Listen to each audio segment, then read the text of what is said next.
Welcome to SS tailoring Tamil. இன்றைக்கி பார்த்தீங்கன்னா ஒரு 5 யூஸ்ஃபுல்லான டிப்ஸ் தாங்க பார்க்க போகிறோம். ஃபஸ்ட்டு டிப்ஸ் என்னென்னா, இது மாதிரி சாரீலேயோ ஷர்ட்லேயோ ஆயில் கரை பட்டிருந்ததுன்னா அதை நம்ம ஈஸியாக இது மாதிரி ரிமூவ் பண்ணிடலாங்க. இப்போ பார்த்தீங்கன்னா ஃபஸ்ட்டு அந்த ஆயில் இருக்கிற இடத்துல இது மாதிரி பவுடரை நீங்கள் எந்த பவுடர் வேணாலும் போட்டு இது மாதிரி ஸ்ப்ரெட் பண்ணி விட்டுட்டு அது மேலே ஒரு கிளாத்தை வச்சு அயன் பாக்ஸை வச்சு ஹீட் கொடுத்திங்கன்னா ஒரு நிமிஷத்துக்கு அப்படியே லைட்டாக அப்படியே ஹீட் கொடுத்திங்கன்னா அந்த ஆயில் இருக்கிற இடமே இல்லாமல் போயிடுங்க.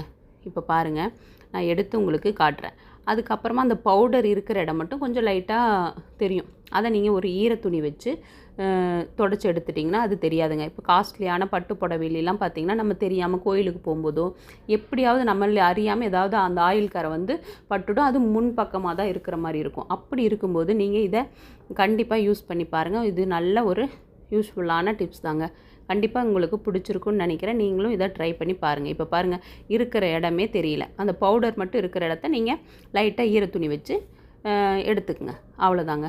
நெக்ஸ்ட்டு பார்த்திங்கன்னா, நம்ம இப்போ ஒரு ஸ்டிச் பண்ணுறோம். ஒரு சுடிதாரை ஸ்டிச் பண்ணும்போது ஒரு பேண்ட்டோட கிளாத்தை நம்ம சுடிதாரில் மேல் டாப்பில் டிசைனாக கீழே வைக்கலாம், பார்டரை இல்லை ஸ்லீவில் வைக்கலாம் அப்படின்னு நம்ம நினைப்போம். அப்போ உங்களுக்கு அந்த பிசுறு இல்லாமல் சரி சமமாக மடித்து அயன் பண்ணுவோம்.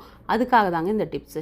இப்போ பார்த்தீங்கன்னா இதே மாதிரி 2 பின்னை உங்களுக்கு எந்த அளவுக்கு அந்த நீங்கள் வச்சு ஸ்டிச் பண்ணணும், 1 இன்ச் அகலத்துக்கு இல்லை 3/4 இன்ச் அகலத்துக்கு அப்படின்னா அந்த அகலத்துக்கு நீங்கள் இதே மாதிரி 2 பின்னை நான் எப்படி குத்துறேன்னு பாருங்கள்.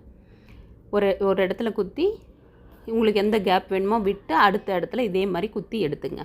இப்போ பார்த்திங்கன்னா நான் ஒரு ஸ்கேல் அகலத்துக்கு எடுத்து வச்சுருக்கேன். இப்போ இதை நான் எப்படி மடிக்கிறேன்னு பாருங்கள். இது சுடிதார்லாம் நம்ம கீழே கண்டிப்பாக டிசைன் கொடுப்போம். ப்ளவுஸில் கூட இன்னுமே உங்களுக்கு சின்னதாக வேணும், 1/4 இன்ச் வேணும், 1/2 இன்ச் வேணும்னாலும் நீங்கள் இந்த பின்னை மட்டும் அந்த சைஸை கரெக்டாக கேப் விட்டு குத்திக்கிட்டிங்கன்னா உங்களுக்கு 1/4 இன்ச் கேப்புக்கும் 1/2 இன்ச் கேப்புக்கு குத்திக்கிட்டிங்கன்னா இதே மாதிரியே நீங்கள் ஃபோல்டு பண்ணி அழகாக நீட்டாக அயன் பண்ணலாங்க. இப்போ பார்த்தீங்கன்னா ஃபஸ்ட்டு ஃபோல்டு பண்ணி இது மாதிரி நீங்கள் எடுத்து விட்டுக்குங்க. அயன் பண்ணி அந்த ஹோல்குள்ளே விட்டு எடுத்து விட்டதுக்கப்புறமா கொஞ்சம் கொஞ்சமாக நீங்கள் இழுத்து அயன் பண்ணுங்கள். பார்க்குறதுக்கு உங்களுக்கு பார்த்திங்கன்னா கஷ்டமாக இருக்கிற மாதிரி இருக்கலாம். ஆனால் உங்களுக்கு நீட்டாக வேணும், நம்ம ஒன்றை நீட்டாக ஃபினிஷ் பண்ணணும் அப்படின்னா நீங்கள் சிரமம் பார்க்காம இது மாதிரி ட்ரை பண்ணி பாருங்கள். இப்போ ஒரு 2-3 பீஸ் வேணும் அப்படின்னா நீங்கள் இது மாதிரி வச்சு அயன் பண்ணி நீங்கள் எடுத்து வச்சுக்கிட்டிங்கன்னா உங்களுக்கு அப்படியே அடித்து எடுத்துக்கலாங்க. இப்போ பாருங்கள், அப்படியே கொஞ்சம் கொஞ்சமாக இழுத்து அயன் பண்ணுறேன் பாருங்கள்.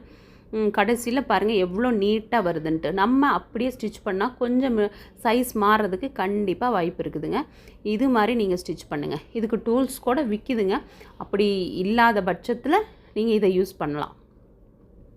இப்போ பார்த்தீங்கன்னா கரெக்டாக அது மாதிரி அதுவாகவே ஃபோல்டிங் கரெக்டாக விழுகும். நம்ம அந்த கேப் தானே வச்சுருக்கோம். இப்போ பார்த்தீங்கன்னா அப்படியே இழுத்து லைட்டாக ஹீட் கொடுத்து பண்ணிங்கன்னா இப்போ பாருங்கள், எனது ஒரு 3/4 இன்ச்சுக்கு அகலத்துக்கு இருக்கும். நீங்கள் இதே மாதிரியே உங்களுக்கு இன்னும் சின்னதாக வேணுனாலும் அந்த பின்னை இன்னும் கொஞ்சம் கேப்பில் குத்திக்கிட்டு நீங்கள் இது பாருங்கள் எவ்வளோ நீட்டாக இருக்குன்ட்டு. இதையும் நீங்கள் ட்ரை பண்ணி பாருங்கள். நெக்ஸ்ட்டு பார்த்திங்கன்னா நம்ம சிசர் பார்த்திங்கன்னா இப்போ சில சிசர் துரு பிடிச்சி மொன்னையாக இருக்கும். அப்போ நீங்கள் இது மாதிரி ஒரு ஆணியை எடுத்து அந்த சிசருக்கு பாருங்கள் நான் எப்படி தேய்க்கிறனோ அந்த இடத்துல நீங்கள் தேய்ச்சிங்கன்னா சாணம் பிடிக்கும்போது எந்த அளவுக்கு இருக்கோ அந்தளவுக்கு இல்லைனாலும் நமக்கு ஒரு திடீர்னு ஒரு யூஸ்ஃபுல்லாக இருக்குங்க. கண்டிப்பாக நீங்கள் இதை ட்ரை பண்ணி பாருங்கள். இப்போ பாருங்கள், இந்த சைடில் எவ்வளோ இருக்கும் நீங்கள் அது மாதிரி சேஃப்டியாக கையில் இப்படி வச்சுக்கிட்டு இப்படி ஆணியை இதிலேருந்து அப்படியே முன்பக்கத்துலேருந்து அப்படியே தேய்ச்சிக்கிட்டே வாங்க. 2 சைடும் இதே மாதிரியே தேய்ச்சிக்கிட்டே வாங்க. கொஞ்சம் உங்களுக்கு ஷார்ப்பு குறைஞ்சிருந்தது அப்படின்னு உங்களுக்கு ஃபீல் ஆச்சுன்னா நீங்கள் இதை ட்ரை பண்ணி பாருங்கள். இல்லைனா இதுக்கு முன்னாடி நான் ஒரு டிப்ஸ் போட்டிருக்கேன். ஃபாயில் பேப்பரை நல்லா தேய்ச்சி விட்டுட்டு நல்லா கட் பண்ணுற மாதிரியும் போட்டிருக்கேன். அது இருந்தாலும் ட்ரை பண்ணுங்கள். ஃபாயில் பேப்பர் இல்லை அப்படின்னா நீங்கள் இது மாதிரியும் ட்ரை பண்ணலாங்க. இப்போ இது மாதிரி பண்ணும்போது உங்களுக்கு கொஞ்சம் ஷார்ப்னஸ் நல்லா ஆகிடும். லைட்டாக இருக்கும்போதே நீங்கள் இதை ட்ரை பண்ணிக்கங்க. உங்கள் சிசரில் கொஞ்சம் கட் பண்ணுறது இதாக இருந்துச்சுன்னா நீங்கள் இதை ட்ரை பண்ணி பார்க்கலாம். இப்போ பாருங்கள், நான் கட் பண்ணி காட்டுறேன் எவ்வளோ ஷார்ப்பாக நீட்டாக கட் பண்ணுதுன்னு பாருங்கள். மொனை வரைக்குமே நல்லா நீட்டாக கட்டிங் பண்ணுதுங்க. இதுவும் கண்டிப்பாக உங்களுக்கு யூஸ்ஃபுல்லாக இருக்கும்னு நினைக்கிறேன்.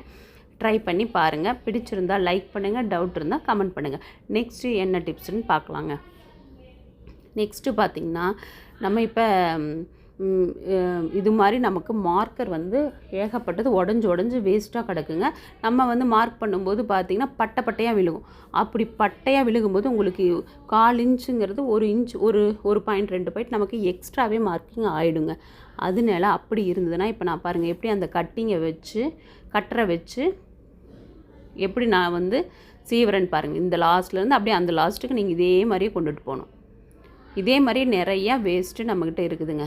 அப்படி இருக்கும்போது இங்கே பாருங்கள், அது எவ்வளோ பட்டையாக விழுந்திருக்கு, இது எவ்வளோ ஷார்ப்பாக விழுந்திருக்கு. இதனால அளவுகள் மாறுறதுக்கும் வாய்ப்பு இருக்குங்க. இதையும் நீங்கள் ட்ரை பண்ணலாம்.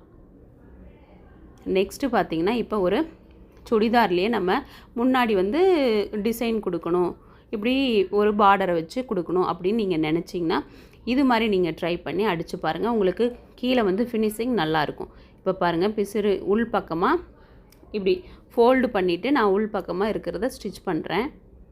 பண்ணிவிட்டு இப்போ பாருங்கள், அந்த இடத்துல கட் பண்ணிவிட்டு இப்போ நல்லா அதை திருப்பிக்கிங்க. திருப்பினதுக்கப்புறமா அந்த நுனி பகுதியை கரெக்டாக நீங்கள் இப்படி குத்தி எடுத்து விட்டிங்கன்னா தான் அந்த ஃபினிஷிங் நல்லாயிருக்கு. இப்போ பாருங்கள், அழகாக அந்த வி ஷேப்பில் நமக்கு நீட்டாக விழுந்திருக்கும். இது மாதிரி நீங்கள் ட்ரை பண்ணுங்கள். இது மாதிரி ட்ரை பண்ணும்போது உங்களுக்கு நீட்டாக கிடைக்குங்க. இப்போ பாருங்கள், எவ்வளோ ஷார்ப்பாகவும் இருக்குது, நீட்டாகவும் இருக்கும். இப்போ நம்ம அது மேலே வச்சு அப்படியே ஸ்டிச் பண்ணிக்கலாம். உங்களுக்கு வந்து உதாரணமாக இருக்கிறதுக்காக நான் ஒரு வேஸ்ட்டு துணியை இப்படி நெக் டிசைனாட்ட கட் பண்ணி உங்களுக்கு காட்டியிருக்கேங்க. இது மாதிரி நீங்கள் ட்ரை பண்ணிங்க. அந்த கார்னரை எப்படி நமக்கு இது மாதிரி ஃபோல்டு பண்ணி அடிக்க முடியலையே அப்படின்னு நீங்கள் நினச்சிங்கன்னா இதை ட்ரை பண்ணுங்கள். நான் சொல்கிறத விட நீங்கள் பொறுமையாக பார்த்து நீங்கள் ஸ்டிச் பண்ணுங்கள். இதுவும் உங்களுக்கு கண்டிப்பாக ஒரு டைமாவது யூஸ்ஃபுல்லாக இருக்குங்க. இப்போ பார்த்தீங்கன்னா நெக்ஸ்ட்டு பாருங்கள் எவ்வளோ நல்லா ஃபினிஷிங்காக இருக்குன்ட்டு. அடுத்த டிப்ஸு பார்க்கலாங்க. நெக்ஸ்ட்டு பார்த்திங்கன்னா ஒரு யூஸ்ஃபுல்லான டிப்ஸ் தாங்க. இப்போ நம்ம வீட்டில் நம்மளை மாதிரி ஸ்டிச் பண்ணுறவங்க டெய்லி நம்ம ஸ்டிச் பண்ண மாட்டோம். ஒரு நாள் விட்டு நமக்கு தேவை இருக்கிறப்ப ஸ்டிச் பண்ணுவோம். அப்போ நம்ம வீட்டில் கண்டிப்பாக குழந்தைங்க இருப்பாங்க. அவங்க வந்து நம்ம எந்நேரமும் நம்ம பார்த்துக்கிட்டு இருக்க முடியாதுங்க. அப்போ அவங்க என்ன பண்ணுவாங்க, கீழே பெடல் அமுத்துவாங்க, இல்லை மிஷினோட ரோல் பண்ணி பார்ப்பாங்க, பேக்கில் சுற்றி விட்டுருவாங்க. அப்படி இருக்கக்கூடாது, சேஃப்டியாக இருக்கணும். பிள்ளைங்க கையில் அந்த ஊசி வந்து பற்றக்கூடாது. அப்படின்னா இது மாதிரி ஒரு உங்கள்கிட்ட பூட்டு வேஸ்ட்டான பூட்டு இருந்தால் இது மாதிரி நீங்கள் லாக் பண்ணிட்டீங்கன்னா உங்களுக்கு வந்து இதுக்கு மேலே அவங்கனால ரோல் பண்ண முடியாதுங்க. அவ்வளோதாங்க. இதுக்கு மேலே அப்படியே லாக் ஆகி நின்றுக்கும். நீங்கள் எங்கேயாவது வெளியில் போயிருந்தாலும் குழந்தைங்கள விட்டுட்டு வெளியில் போயிருந்தாலும் நீங்கள் பயப்பட தேவையில்லைங்க. இதுவும் கண்டிப்பாக நல்ல யூஸ்ஃபுல்லாக இருக்குங்க.